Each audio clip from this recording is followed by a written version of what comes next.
ప్రకృతి తనంతట తానే పరవశించి పచ్చదనాన్నంతా ఒకచోట ప్రసవించినదా అనిపిస్తుంది ఈ పర్వతం చూస్తే. మనోవిలాసం, మేధో వికాసం, మరో స్వర్గం. ఈ దృశ్యం చూసిన ఏ హృదయమైనా కవిత్వించాల్సిందే.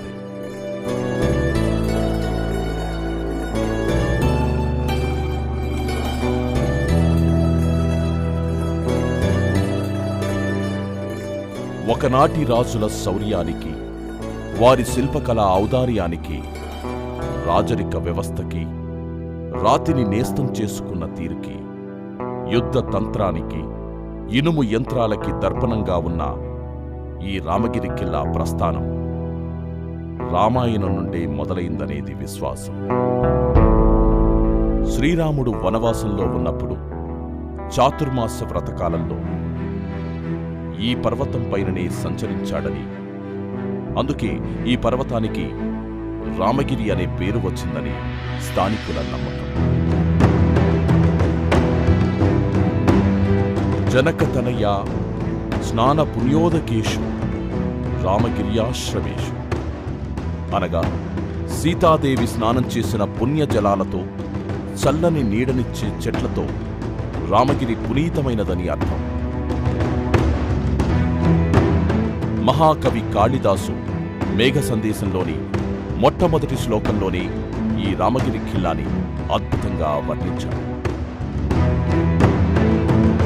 ఈ ఖిల్లా ఎంతోమంది మునులకు తపోవనం, ఎంతోమంది కవులకు స్ఫూర్తిదాయకం, ఎన్నో కళాఖండాలకు నిలయం, ఎన్నో వనమూలికలకు ఆశ్రమం.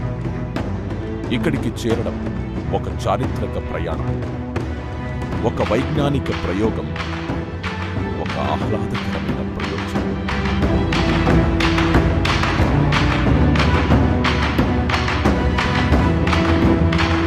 తెలంగాణ రాష్ట్ర రాజధాని హైదరాబాద్కు 250 కిలోమీటర్ల దూరంలో పెద్దపల్లి జిల్లాలో మంత్రి వెళ్లే దారిలోని బేగంపేట గ్రామ పరిసరాల్లో ఉంటుంది ఈ రామగిరి ఖిల్లా.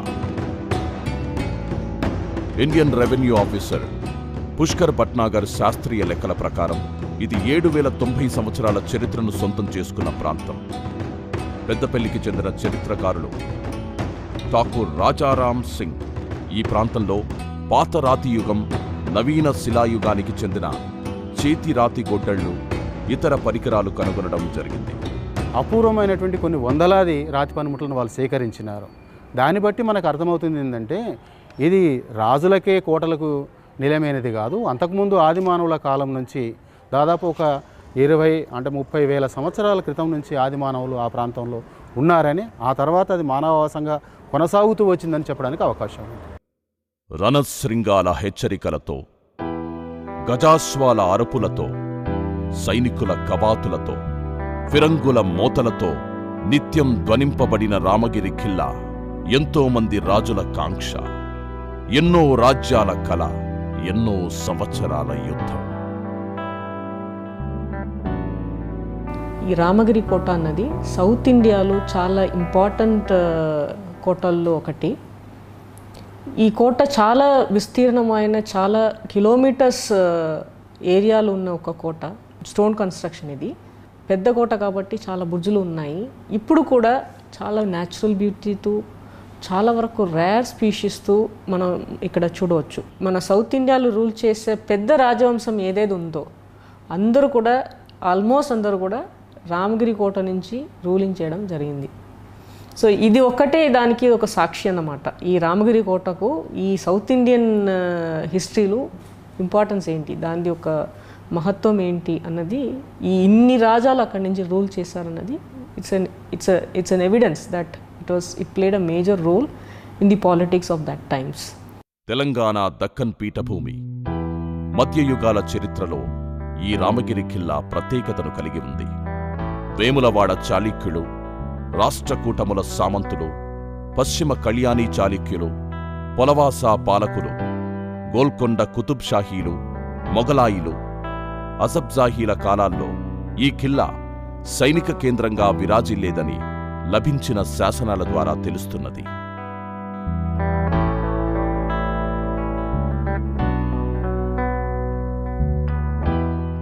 రామగిరి ఖిల్లా దక్షిణ భారతదేశంలోనే పెద్దది అనబడుతున్న గోల్కొండ కోట కంటే విశాలమైనది. శత్రువు వ్యూహాలను, దాడులను సులభంగా కనిపెట్టి ఎదురు దాడితో విరుచుకుపడడానికి వీలుగా 679 మీటర్ల ఎత్తుతో నిర్మించిన శత్రు దుర్భేద్యమైన ఒక సైనిక క్షేత్రమిది. దక్షిణ భారతానికి ముఖద్వారమైన ఈ ఖిల్లా ఎన్నో ఘన చరిత్రలను తనలో దాచుకుంది. ఎన్నో జయాపజయాలను చరిత్ర శిలలపై నమోదు చేసుకుంది. ఎంతో మంది వీరులకు స్థావరమైంది.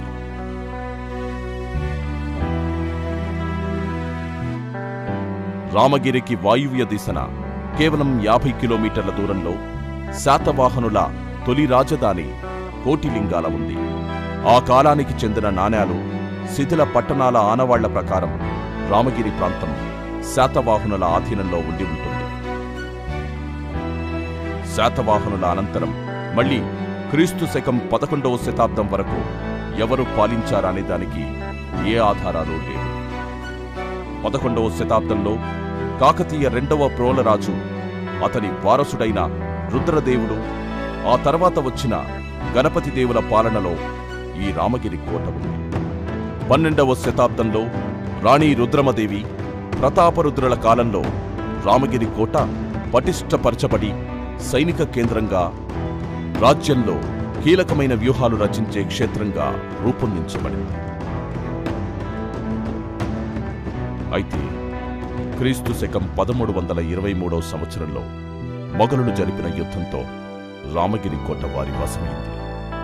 యుద్ధంలో ఓడిపోయిన ప్రతాపరుద్రుణ్ణి ఈ కోటలోనే బందీగా ఉంచారని కొందరు చరిత్రకారుల అంచనా. అప్పుడు ఈ కిల్లా తుగ్లక్ నియమించిన అధికారి ఆధీనంలో ఉంది. ఆ సమయంలో ఉన్న తీవ్ర రాజకీయ అనిశ్చిత పరిస్థితుల నడుమ వరంగల్పై అహ్మద్ షా చేసిన దాడి వల్ల అనేక కోటలతో పాటు రామగిరి కోట కూడా అతని వశమైంది. క్రీస్తు శకం 1365 నుండి రేచర్ల పాలకుల స్వాధీనంలో ఉన్న రామగిరి క్రీస్తు శకం 1425-35 మధ్య బహమనీల కిందకు వచ్చింది. ఆ క్రమంలో జరిగిన యుద్ధాల వరుసలో ఈ కోటను కుతుబ్ షాహీలు వశపరుచుకున్నారు. క్రీస్తు శకం 1687లో కుతుబ్ షాహీల పాలన ముగిసింది. ఔరంగజేబు గోల్కొండ కోటను జయించాడు. అలా రామగిరితో పాటు ఎలగందుల సర్కారు 39 సంవత్సరాల పాటు మొఘలుల పాలనలో కొనసాగింది. క్రీస్తు శకం 1707లో ఔరంగజేబు మరణించాడు. మొఘల్ సామ్రాజ్యం బలహీనమైంది. అప్పుడు 1724లో నిజాముల్ ముల్క్ అసఫ్జా ఈ ప్రాంత పాలకుడిగా ఉండి స్వతంత్రం ప్రకటించడంతో రామగిరి ఖిల్లా 1947వ సంవత్సరం వరకు అసఫ్జాహీల పాలనలో ఉంది. ఇన్ని వంశాల చేతుల్లో, ఇంతమంది రాజుల పాలనలో ఉన్న రామగిరి ఖిల్లా వారి అవసరార్థం నిర్మాణంలో ఎన్నో మార్పులు చేర్పులకు లోనైంది. ఇప్పుడు మనం చూస్తున్న కోట కాకతీయుల కాలంలో పునరుద్ధరించబడినట్టుగా చెప్పబడుతున్నది. అంతకుముందు మట్టి కోటల వంటివి ఉండేదని, అక్కడ దొరుకుతున్నటువంటి ఆనవాళ్లను బట్టి, ఇప్పుడున్న ఆనవాళ్లను బట్టి దాదాపు 7 కోట ద్వారాలు ఉన్నాయి. అది 3 అంతస్తులుగా కోట నిర్మాణం జరిగింది. పర్వతం పైన ఇంతటి ఎత్తులో ఉన్న కోటని చేరడానికి, ఖిల్లాని చుట్టి రావడానికి 7 ద్వారాల గుండా రాతి మెట్ల శ్రేణి సహాయంతో సుమారు 16 కిలోమీటర్ల నడక సాగించాల్సి ఉంటుంది.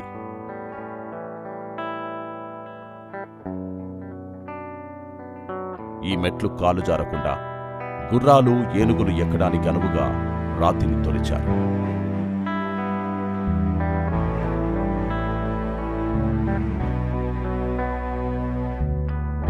ఈ ద్వారాలు ఇంత పెద్దగా నిర్మించడానికి కారణం అంబారీ ఉన్న ఏనుగు ఈ ద్వారాల గుండా సులభంగా వెళ్ళగలిగేలా చూడటమే.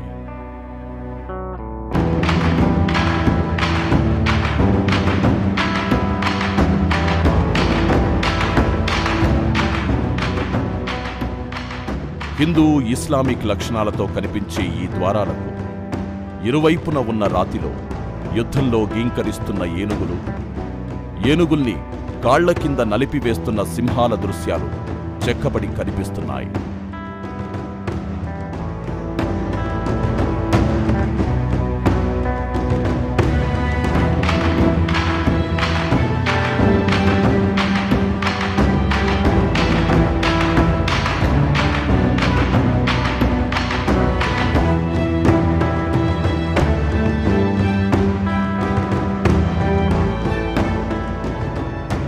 జలచరాలు, వాయుచరాలు, భూచరాలు, ఉభయచరాలు, తదితర జీవుల పరిణామ క్రమాన్ని తెలిపే శిల్పాలు, 2 తలల గరుత్మంతుడు,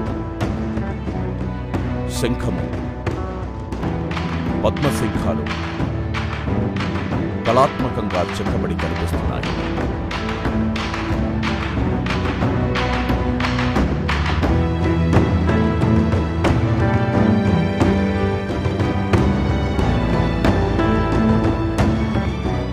ఐదు ప్రవేశ ద్వారాలు దాటుతూ పైకి చేరితే సుందరమైన సువిశాలమైన కిల్లా పైభాగాన్ని చేరుకుంటాం.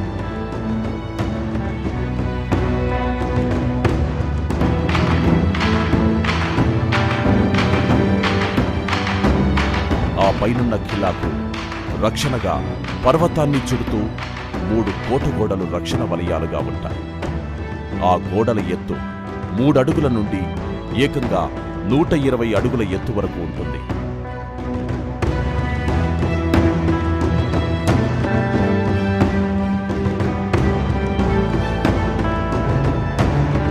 ఈ గోడలను కలుపుతూ 25కు పైగా బురుసులుంటాయి.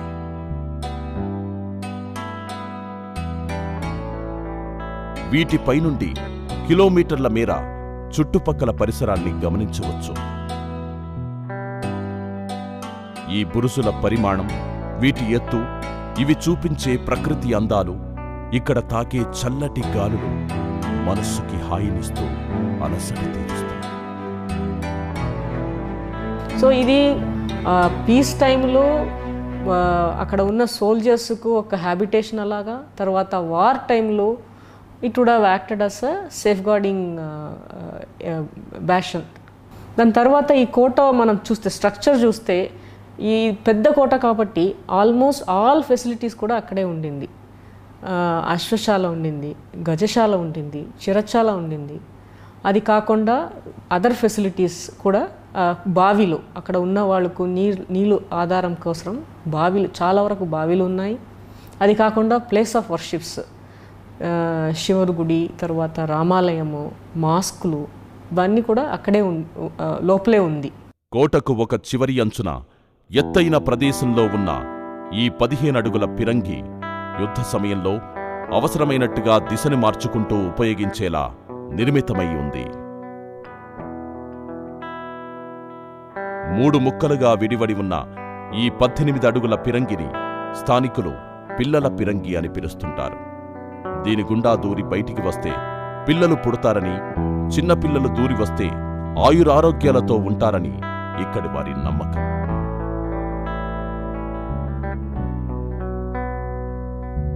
అతిపెద్ద ఏకశిలపై దర్బారు రూపంలో ఉన్న ఈ నిర్మాణాన్ని స్థానికులు మాధవ మండపం అంటున్నారు.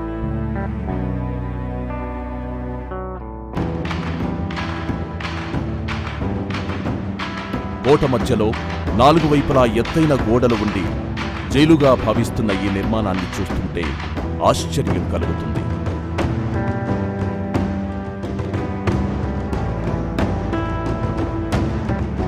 ఇవి ముస్లింల సమాధులు.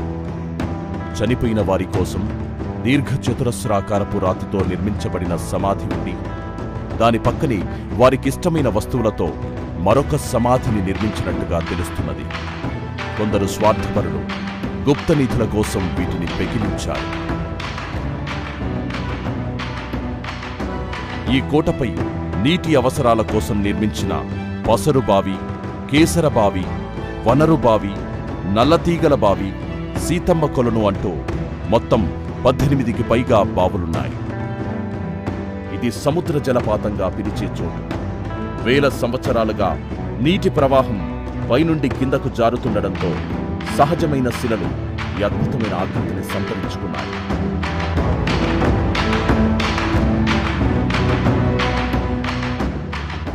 ఈ జలపాతాన్ని వర్షాకాలంలో చూడ్డానికి 2 కళ్ళు చాలవు.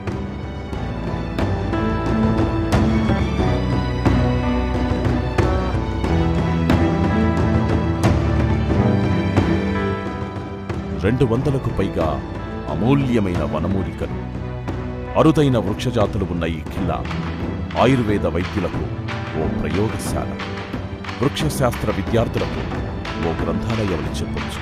ప్రతి ఏటా వివిధ రాష్ట్రాల యూనివర్సిటీల నుండి విద్యార్థులు ఎడ్యుకేషనల్ టూర్గా ఇక్కడికి వస్తుంటారు. కనుకే కేంద్ర ప్రభుత్వం ఈ ఖిల్లాని ఆయుర్వేద కేంద్రం చేయాలనుకుంది. రామగిరి ఖిలా రామవారి ఉన్నారో దాని ముందటున్న ఒక గుహ లోపల శివాలయాన్ని నిర్మించుకొని అందులోనే తపస్సు చేసుకుంటూ సీతారామలు శివభక్తిలో పునీతులయ్యారు. రామగిరి పర్వత కొనకు 2 గుహలున్నాయి.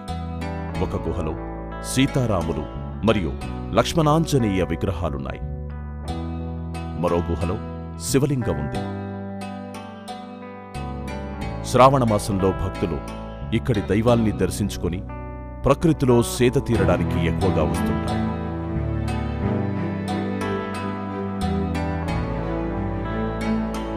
పర్వతానికి మధ్యలో ఒకవైపుకుండే ఈ గుహలో కృష్ణుడు గోవర్ధనగిరిని ఎత్తుతున్న దృశ్యం పర్వతపు రాతిపైన చెక్కబడి ఉంది. అలాగే కృష్ణుడు మురళి వాయిస్తుండగా గోపికలు నాట్యం చేస్తున్న రాసక్రీడల సన్నివేశమిది. పక్కనే వైష్ణవ గురువులైన 12 మంది ఆళ్వారుల శిల్పాలివి. ఇవి 15వ శతాబ్దానికి చెందినవిగా చరిత్రకారులు శ్రీ రామోజు హరగోపాల్ అంచనా వేశారు.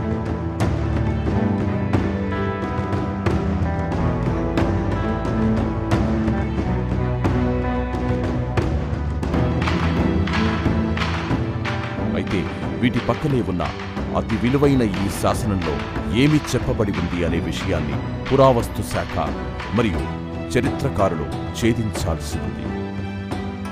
స్వపరిపాలనలో తెలంగాణ టూరిజం ఈ రత్నగర్భ రామగిరి ఖిల్లాను చరిత్ర వారసులమైన మనకు మరింత చేరువ చేయాలని నడుం కట్టింది.